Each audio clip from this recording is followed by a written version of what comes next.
വർഷം 2117 അങ്ങ് ചൊവ്വയിൽ ഒരു സിറ്റി നിർമ്മിക്കും എന്ന് പ്രഖ്യാപിച്ച രാജ്യമാണ് യു എ. ഇപ്പോഴിതാ യു എയുടെ മറ്റൊരു ഉപഗ്രഹം കൂടി ബഹിരാകാശത്തേക്ക് കുതിച്ചിരിക്കുകയാണ്.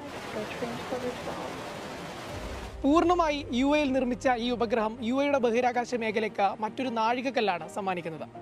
യു എ കൂടുതൽ സ്വപ്നങ്ങളോട് അടുക്കുകയാണ്. കഴിഞ്ഞ വർഷം യു എയിൽ പെയ്ത പെരുമഴ ആരും മറക്കാനിടയില്ല. ഇത്തരത്തിൽ സംഭവിക്കാനിരിക്കുന്ന കാലാവസ്ഥാ മാറ്റങ്ങൾ നേരത്തെ തിരിച്ചറിഞ്ഞ് ഉചിതമായ ദുരന്ത നിവാരണം സാധ്യമാക്കാൻ യു എക്ക് കൂടുതൽ കരുത്തേകുന്നതാകും MBSat എന്ന കൃത്രിമ ഉപഗ്രഹം. ചൊവ്വാഴ്ച രാത്രി യു എ സമയം 11:09 അറബ് ലോകത്തെ ഏറ്റവും അഡ്വാൻസ്ഡ് എർത്ത് ഇമേജിംഗ് സാറ്റലൈറ്റ് ബഹിരാകാശത്തേക്ക് കുതിച്ചത്. കാലിഫോർണിയയിൽ നിന്ന് സ്പേസ് എക്സിന്റെ ഫാൽക്കൺ 9 പേടകത്തിലായിരുന്നു വിക്ഷേപണം.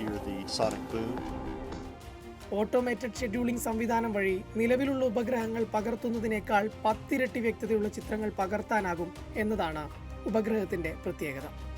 പകർത്തി 2 മണിക്കൂറിനുള്ളിൽ ലഭ്യമാകുന്ന ചിത്രങ്ങൾ ഭൂമിയിലേക്ക് എത്തിക്കാനാകും.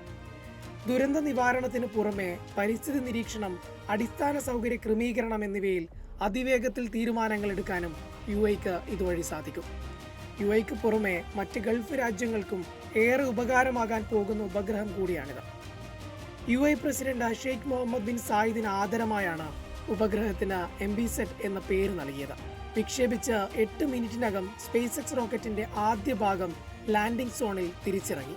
വരാനിരിക്കുന്ന യു എയുടെ ബഹിരാകാശ ദൗത്യങ്ങൾക്ക് MBSat കൂടുതൽ കരുത്തേകുമെന്ന കാര്യത്തിൽ സംശയമില്ല.